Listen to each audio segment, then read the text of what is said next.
자, 그런데 좀 당부하고 싶은 말이요. 배고파도 독약은 먹지 말자. 이런 말을 좀 해드리고 싶습니다.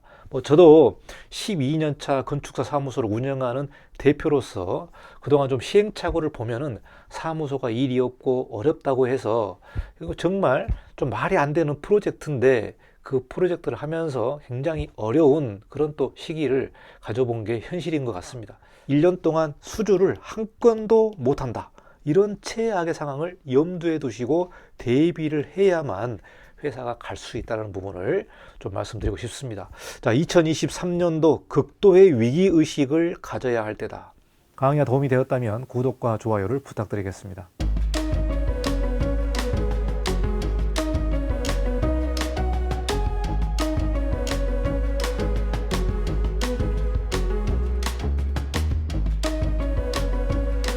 네, 안녕하십니까. 이건영 건축사입니다. 2022년도 이제 얼마 남지 않은 것 같습니다. 2022년 한 해에도 이건영 건축학교 채널을 사랑해 주시고 응원해 주셔서 대단히 감사 인사를 드리겠습니다. 2023년 여러분 사업체와 또 여러분 개인에게도 새해 복 많이 받는 그런 한 해가 되시면 좋을 것 같습니다. 이 영상을 준비하면서 제가 제 채널을 보니까 영상이 대략 한 989개 정도가 올라가 있더라고요. 이 영상 모두를 제가 개인적으로 진행을 하다 보니까 상당히 좀 편집에도 미흡하지만 지식을 전달하는 그런 채널이라서 여러분 그 부분을 좀 양해해 주시고 채널을 좀 보시면 좋을 것 같습니다. 2023년에도 열심히 달려가는 그런 채널을 만들어 보도록 하겠습니다. 건축 실무에 관한 내용, 또 건축 법규 여러 가지 건축에 관련된 내용들을 보다 더 알차게 꾸며서 2023년 다시 새 출발하도록 하겠습니다. 오늘은 2022년 결산과 2023년 어떻게 버틸까 그 내용으로 좀 준비를 해봤는데요. 이제 2022년도 얼마 남지 않았기 때문에 한 해를 잘 마무리하는 그런 차원에서 영상을 좀 준비했습니다. 2022년 결산 그리고 2023년 어떻게 버텨야 하나 이 내용으로 좀 영상을 준비해 봤는데요. 이 부분은 제 개인적으로 또 저에게 하는 말이라고 볼 수 있을 것 같습니다. 한 해를 지나다 보니까 2022년도 어떻게 되는지 한번 좀 결산도 해봐야 되고 또 앞으로도 2023년이 다가오는데 또 어떻게 준비해야 되는지 또 어떻게 생존해야 될지 그 부분을 가지고 좀 여러분과 같이 고민을 해보도록 하겠습니다. 2022년 여러분 어떻게 보내셨습니까? 참 힘들었던 건축 업계가 아닌가 생각을 합니다. 특히 공사하기 힘든 한 해가 아니었나 그런 생각이 들고요. 장마와 파업, 또 원자재값 상승, 공사비 상승 이런 요인들 때문에 참 공사하기가 힘든 한 해였다. 그래서 8월달, 9월달 이렇게 공사를 못 하다 보니까 지금 11월, 12월 또 1월까지 그동안 진행했었던 프로젝트들이 좀 많이 밀린 것 같습니다. 그러다 보니까 이 건축주와 시공자 간에 공사 기간 가지고 불협화음도 있고 공사비 상승이라든가 추가 공사비라든가 이런 부분들 때문에 상당히 어렵고 힘든 그런 한 해가 아닌가 생각이 듭니다. 개인적으로 건축사 사무소를 운영을 하면서 건축 인허가를 해보면 시간도 굉장히 길어졌고요. 또 계속해서 이런 법규라든가 이런 규제가 강화되다 보니까 이 인허가 준비 기간도 굉장히 늘어났고 또 착공 전까지의 준비 시간도 늘어났기 때문에 전반적으로 상당히 좀 어려워지고 있다 그렇게 저는 느꼈습니다. 그래서 올해는 참 공사하기 힘든 한 해였고요. 특히 장마와 파업 이런 문제들 때문에 더욱더 어려운 그런 한 해가 아니었나 생각이 듭니다. 자, 그리고 이제 무엇보다도 경기 침체가 이제 시작이다 이런 말이 많이 나오고 있습니다. 최근 지표를 보면 이런 대형 건설사도 굉장히 좀 부도 위기에 있고 또 중견 건설사 같은 경우는 이미 부도한 그런 건설사도 많고요. 전반적으로 이제 PF 대출이라든가 이런 금융에서 상당히 좀 어렵다 보니까 이 부동산 쪽에서는 매우 안 좋은 소식만 있는 것 같습니다. 특히 아파트 값도 떨어지고 전반적인 이런 내용들이 좋지 않은 뉴스만 계속 나오고 있는데요. 그런 부분에서 이제 경기 침체라는 말이 많이 나오고 있고 또 2023년도는 경제 성장률이 1.6%까지 되는 부분이 있어서 경기 침체가 본격적으로 시작된 거 아닌가 이런 생각이 듭니다. 이미 시작됐든지 이제 초입으로 들어갔다 이런 말도 있고요. 그래서 여러분들 경기 침체에 관련된 부분들을 잘 인지하시고 2023년을 잘 준비하는 그런 한 해가 되면 좋을 것 같습니다. 자, 그리고 건축사 사무소를 운영하는 건축사분들이나 또 건축 실무에 있는 분들은 올해 경기가 좀 안 좋아지고 있다는 부분을 피부적으로 아마 느낄 겁니다. 그래서 통계적으로 보면 건축 설계 인허가가 작년 대비 거의 반토막 수준으로 폭락을 한 부분을 우리가 알 수 있습니다. 2022년 12월 통계 또 11월 통계를 보니까요, IMF 이후에 최저의 인허가 실적을 보여주고 있는 것 같습니다. 제 개인적으로도 저희 사무소도 4월 이후에 이렇게 건축 문의가 거의 없고요. 그리고 진행하고 있는 프로젝트도 캔슬되는 경우도 있었고, 그리고 또 건축 인허가를 내놓고 또 금리 인상이라든가 공사비 문제 때문에 이 설계를 변경하는 경우도 있었고요. 전반적으로 2022년 4월부터 좀 굉장히 피부적으로 와닿게 침체가 된 것 같습니다. 통계를 보더라도 작년 대비 거의 반토막 수준으로 있기 때문에 2023년도가 사실 좀 두려운 그런 한 해가 될 것 같아요. 2023년에 어떻게 진행될지 상당히 좀 우려가 깊은 그런 하반기가 아닌가 생각이 듭니다. 무엇보다도 금리 인상이 어떻게 보면은 경제 지표에서 매우 중요한 부분이기 때문에요.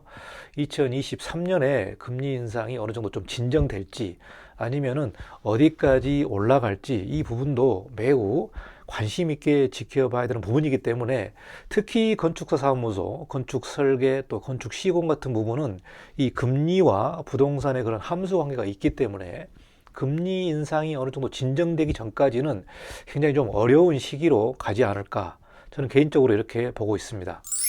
자, 그러면 2023년 어떻게 버텨야 하나, 이런 문제를 좀 가지고 고민을 좀 해봤는데요. 나만 어려운 것이 아니다. 그리고 모두 다 어렵다. 이런 생각이 듭니다. 사실 경기 침체라는 게 우리 잘못은 아니지 않습니까? 이 건축 실무에서 일하는 부분이라든가 또 건축 시공이라든가 또 부동산이라든가 이런 부분들이 경기 침체가 온 게 우리 실무자들의 책임은 아닌 거죠. 경기 침체라는 부분이 한국만의 문제가 아니고 전 세계적으로 다 얽혀 있는 그런 문제이기 때문에요. 사실 이런 문제는 우리 책임이 아닙니다. 우리 책임이 아닌데 한편으로 또 우리가 할 수 있는 게 없다. 이게 상당히 좀 안타까운 문제인 것 같아요. 경기 침체를 돌파하기 위해서 건축사 사무소를 운영하신 분이나 또 개인 건축주분이나 이렇게 돌파할 수 있는 할 수 있는 게 없다, 이런 생각이 들거든요. 그래서 이 부분은 나만 어려운 게 아니고 모두 다 어렵다, 이렇게 우리가 좀 보시고 같이 힘들기 때문에 이 부분에서 조금 위로를 받으면 좋을 것 같다, 이런 생각이 들고요. 특별하게 2023년도를 어떻게 버틸지 어떻게 생존할지 이런 고민을 해봐도요, 특별히 생각나는 게 없습니다. 사실 누구나 할 수 있는 얘기일 수도 있고요. 그리고 특별하게 우리 개인적으로 경기를 활성화하는 그런 대책이 있는 것도 아니고, 우리가 이제 언제까지 침체기를 마무리하고 어느 정도 좀 진정될 때까지 버틸 수밖에 없는 그러한 여건에 있는 게 아닌가 생각이 들거든요. 그러다 보니까 우리가 가장 먼저 쉽게 생각할 수 있는 부분이 경비를 줄이는 거, 경비를 줄이고 현금을 준비한다, 이 부분이 되겠는데요. 사실 2023년을 이렇게 준비하면서 2023년 12월까지 사무소 운영비를 준비를 해라. 현금으로 준비를 해라. 이미 2021년도, 2022년도에 벌었던 이 현금을 통장에 좀 잘 쌓아놓고 최대한 경비를 줄여가면서 2023년 12월까지 버틸 수 있는 현금을 준비하는 게 좋겠다, 이런 생각이 듭니다. 누구나 할 수 있는 얘기입니다. 현금을 준비하라. 현금을 준비하고 잘 참고 버텨내는 그런 방법밖에 없지 않나, 이런 생각이 듭니다. 자, 경비를 줄이는 부분에 있어서는 다양한 이런 방법들이 있겠죠. 다양한 방법들이 있겠습니다. 사실 소규모 건축사 사무소 같은 경우는 인원이 워낙 적다 보니까 이 인건비 부분을 어떻게 줄일까, 이 부분도 좀 고민할 수도 있고요. 중견 사무소라든가 대형 사무소 같은 경우는 이 인력을 조금 줄이는 방향으로 갈 수밖에 없는 그런 사정이 있지 않나 생각이 듭니다. 상당히 좀 전반적으로 시장이 얼어붙었기 때문에 사실 이 인건비 부분에서 어떻게 줄일지, 이 부분이 아마 건축사 사무소의 대표들이 고민해야 되는 가장 중요한 문제가 아닌가 생각이 듭니다. 자, 그리고 2024년 하반기에 좋아진다는 말이 있습니다. 2024년 하반기에 좋아진다. 그러니까 2023년은 상당히 좀 어려운 그러한 국면으로 접어들었고, 이 부분이 2024년 하반기에 좋아진다는 그런 말이 있거든요. 왜 그러냐면 금리가 한번 오르게 되면은 갑자기 또 금리가 내려가는 경우는 거의 없습니다. 한번 오르게 되면은 거의 1년 동안 유지되기 때문에 거의 2023년 상반기까지 금리가 조금 오르고 그 이후부터는 조금 진정되면서 조금씩 떨어진다고 보더라도, 이렇게 장기간적으로 금리가 좀 이제 안정 국면과 좀 하락 국면으로 접어든다고 보면은 2023년 하반기에는 얼추 침체기를 찍고 좀 상승을 할 수 있는 그런 여건이 2024년 하반기라고 전망하는 이런 경제 전문가들도 있습니다. 그래서 여러분 최악의 경우, 즉 2024년 하반기까지 버틸 수 있는 마음 준비와 경비 줄이는 거, 또 현금 준비하는 거, 이렇게 좀 대비를 해야 되지 않나 생각이 듭니다. 그래서 건축사 사무소를 운영하는 대표님들은 2024년 하반기까지 준비해야 되는 그런 마음가짐을 가지고 가는 게 좋지 않을까, 그런 생각이 듭니다. 저도 2023년 정말 어떻게 버텨야 하나, 지금 현재 진행 중인 프로젝트도 있습니다만은 그 프로젝트가 끝나고 다음 프로젝트가 이어질지 안 이어질지 그 부분은 좀 이제 봐야 되겠죠. 그러니까 중요한 부분은 이 건축사 사무소라는 게요, 내가 일을 창출할 수 있는 게 아니라, 건축사 사무소 같은 경우는 클라이언트가 있어야만 일을 할 수 있는 그러한 업의 성격이 있기 때문에, 클라이언트들이 이 일을 안 한다면은 당연히 일도 줄어들 수밖에 없는 부분이죠. 이게 바로 건축사 사무소의 숙명이기 때문에 건축주, 클라이언트 이런 부분들이 상당히 중요하다. 이 사람들에 의해서 건축사 사무소의 한 해가 달라질 수 있다, 이렇게 생각이 듭니다. 저희 사무소 같은 경우는 민간 일만 하다 보니까 이 상당히 더 중요한 부분이 되겠고요. 이 민간 시장이 살아나야만 많은 건축사 사무소들이 좀 일어나지 않을까, 그런 생각을 합니다. 2023년 생존 전략을 한번 생각을 해봤습니다. 이 부분은 제가 제 개인한테 또 말하는 그런 부분들도 있을 수 있고, 또 마음가짐을 잘하는 그런 내용으로 여러분이 좀 보시면 될 것 같습니다. 자, 민간 시장은 죽고 공공현상은 전쟁터다. 최근에 현상 설계를 보니까 100대 1, 70대 1 이런 부분들이 많더라고요. 그래서 민간 시장이 죽었기 때문에 공공현상으로 갈 수밖에 없는 업의 성격인 것 같습니다. 그러니까 1인 사무소, 2인 사무소, 특히 5인 이하 사무소 같은 경우는 이 민간 시장이 많이 죽었기 때문에요, 이 부분들이 이제 놓을 수는 없잖아요. 그러니까 공공현상으로 갈 수밖에 없는 이런 부분들이 있겠습니다. 그래서 저는 개인적으로 자신 있는 것만 들어가자, 이렇게 좀 말씀드리고 싶습니다. 모든 현상 설계를 다 들어가서 정말 힘들게 일하는 것보다 자신 있는 것만 들어가는 것도 하나의 좀 전략이지 않나, 그런 생각이 들어요. 저희 사무소는 현상 설계를 안 합니다. 순수하게 민간 설계로만 진행을 하고 있기 때문에 저희 사무소 같은 경우는 공공 현상을 좀 진행을 안 하려고 합니다. 아무리 좀 어려워도 경쟁력이 있어야 공공 현상도 들어가기 때문에 정말 공공 현상의 막대한 경쟁률을 뚫고 들어갈 수 있는 그런 자신감이 있는 경우에만 여러분이 좀 선택적으로 집중하는 것도 좋지 않을까, 이런 생각이 듭니다. 자, 두 번째는 자신만의 돌파구를 찾아라, 이런 내용을 좀 말씀드리고 싶습니다.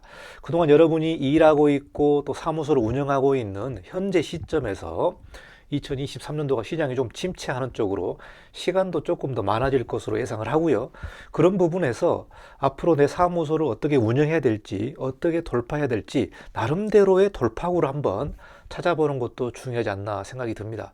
위기가 기회라는 말도 있지 않습니까? 위기가 기회다, 이렇게 말하는 분도 있는데, 내가 위기이기 때문에 그 부분을 돌파하기 위해서 뭔가를 해야 되는 그러한 좀 자구지책을 마련하는 게 좋지 않겠나 생각이 들고요.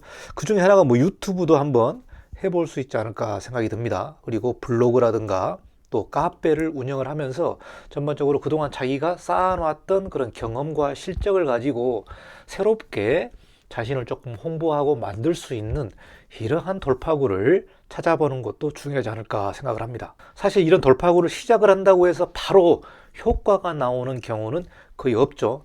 최소한 1년 정도는 이 부분을 운영을 해야만 효과가 나온다, 이렇게 제가 말씀드리고 싶습니다. 유튜브든 블로그든 카페든 처음에 시작해서 바로 효과가 나오는 게 아니고 1년 정도 꾸준하고 지속적으로 운영을 해야만 빛을 보는 거지, 단시간적으로 빛을 본다, 이렇게 생각하시면 안 되고요. 자, 유튜브, 블로그, 카페, 자, 최소한 1년 정도는 내가 시작할 수 있는 그 시작점을 2023년도에 시작하는 게 또 하나의 돌파구가 되지 않을까 생각을 합니다. 처음에는 작게 시작했지만 그게 나중에 크게 돌아오기 때문에요, 꾸준하고 열심히 오랫동안 장기간적으로 정말 성실하게 진행을 한다면 분명히 효과가 나올 것으로 예상을 합니다. 자, 세 번째 생존 전략은 정비하는 시간과 준비하는 시간을 좀 가져보면 좋을 것 같습니다. 시간적인 여유가 좀 생기니까 그 시간에 작품 정리를 한다든지 아니면 건축 실무 공부나 또 법규 공부나 또 부동산이나 또 때로는 여행도 다닐 수 있고 또 운동도 할 수 있는 나름대로의 좀 재충전할 수 있는 시간을 가져보는 것도 중요하다. 너무 조급하게 생각을 하면 정말 초조하기 때문에 나름대로의 조금 여유를 가지고 좀 정비하는 시간, 좀 쉬어가는 시간, 이런 시간을 좀 마련해 보는 것도 중요하지 않나 생각을 합니다. 뭐 야근을 그동안 많이 했다면은 뭐 2023년에는 야근을 좀 하지 말고 또 주말에도 조금 여행도 다니고 또 운동도 하고 그리고 나름대로 부족했던 그런 내용들을 좀 채워가는 또 공부하는 시간을 가져보는 것도 중요할 것 같습니다. 특히 건축 실무하시는 분들은 건축 실무를 이번에 한 번 더 다시 정비를 하시고 공부하는 것도 중요할 것 같다. 그래서 건축 법규 책을 뭐 처음부터 끝까지 한번 정독을 하면서 공부해 보는 것도 중요한 그런 재충전 시간이 되지 않을까 생각을 합니다. 자, 그런데 좀 당부하고 싶은 말이요. 배고파도 독약은 먹지 말자. 이런 말을 좀 해드리고 싶습니다. 뭐 저도 12년 차 건축사 사무소를 운영하는 대표로서 그동안 좀 시행착오를 보면은 사무소가 일이 없고 어렵다고 해서 이거 정말 좀 말이 안 되는 프로젝트인데 그 프로젝트를 하면서 굉장히 어려운 그런 또 시기를 가져본 게 현실인 것 같습니다. 자, 그러니까 배고파도 독약은 먹지 말자. 약간 이런 좀 지혜의 눈이 필요한데요. 이런 악성 프로젝트가 그 사무소의 영혼을 갉아먹는다. 이렇게 여러분이 생각하시고 정말 이 프로젝트는 아니다, 아닌 것 같다. 정말 좀 뜬구름 잡는 거라든가 아니면은 그 뭐 디벨로퍼라든가 시행사의 일이 좀 이게 현실성이 없는 것 같다. 이런 프로젝트는 배고파도 독약은 먹지 말기를 바라겠습니다. 그리고 이 일이 없다고 해서 이 계약금이라든가 비용을 안 받고 뭐 6개월, 7개월 이렇게 서비스를 해주다가 프로젝트가 무산되면은 정말 그 손실이 크기 때문에 여러분이 좀 잘 판단하시고 정말 악성 프로젝트는 하지 않는 게 좋다. 이 부분을 좀 마지막으로 말씀드리겠습니다. 자, 회사 대표나 또 여러분 개인에게도 적용되는 말일 것 같습니다. 회사의 비전과 희망을 갖되 최악의 상황을 항상 염두에 둬라. 이런 말씀을 제가 개인적으로 해드리고 싶습니다. 회사를 개인으로 좀 생각해 보신다면은 조금 더 구체적으로 다가올 것 같아요. 물론 개인의 꿈과 비전과 희망을 갖되 2023년도가 최악의 상황으로 갈 수 있다는 부분을 항상 염두에 둬라. 그러니까 굉장히 좀 이중적이고 양면성이 있는 부분이겠죠. 왜 그러냐면은 최고의 비전과 희망을 갖지만 현재의 최악의 경우도 염두에 두는 이 두 가지 상황을 동시에 가지고 있어야만 잘 대비를 해야 되는 것 같죠. 그러니까 철저하게 현실론자일 수도 있지만 한편으로는 자기의 꿈과 비전을 위해서 노력한다는 한쪽에 또 이런 심지가 있어야 되기 때문에 현재 최악의 상황을 항상 염두에 두지만 동시에 여러분이 가고자 하는 이 비전과 희망을 가져라, 이런 말씀을 좀 드리고 싶습니다. 특별히 회사 대표님들은 이 회사의 비전, 희망, 운영, 생존 이런 부분들을 좀 염두에 두고 또 한편으로 정말 최악의 상황, 1년 동안 수주를 한 건도 못한다. 이런 최악의 상황을 염두에 두시고 대비를 해야만 회사가 갈 수 있다는 부분을 좀 말씀드리고 싶습니다. 자, 2023년도 극도의 위기의식을 가져야 할 때다. 사장의 숙명이죠. 사장은 1년 내내 위기의식을 갖습니다. 뭐 대그룹 같은 경우도 항상 위기의식을 이렇게 이제 고취하는데 이 사장 같은 부분들은 정말 극도의 위기의식을 가져야 될 때다. 이렇게 한번 좀 말씀드리고 싶습니다. 자, 마지막으로 2023년 여러분 계획 잘 세우시고 여러분 사업체와 개인에게 생존과 발전이 있기를 진심으로 기원드립니다. 2022년도 여러분 수고 많으셨고요. 2023년도 무엇보다 생존의 그 키워드를 가지고 잘 버티시고 또 서바이벌 하시기 바라겠습니다. 2023년도를 잘 버텨야 2024년이 다가오기 때문에 여러분 힘들더라도 계획을 잘 세워서 정말 생존하고 또 재충전할 수 있는 그런 시간을 만드시면 좋을 것 같습니다. 2022년도 여기서 마무리하고 2023년에도 정말 알차고 건축 실무에서 꼭 필요한 그런 내용들을 전달하는 그러한 채널을 운영해 보도록 하겠습니다. 자, 여기까지 2022년 결산과 2023년 어떻게 버텨야 될지 여러분과 같이 좀 고민해 봤는데요. 정말 한 해 잘 계획 세우시길 바라겠습니다. 자, 그러면 다음에 또 뵙도록 하겠습니다. 감사합니다. 이관용 건축사였습니다.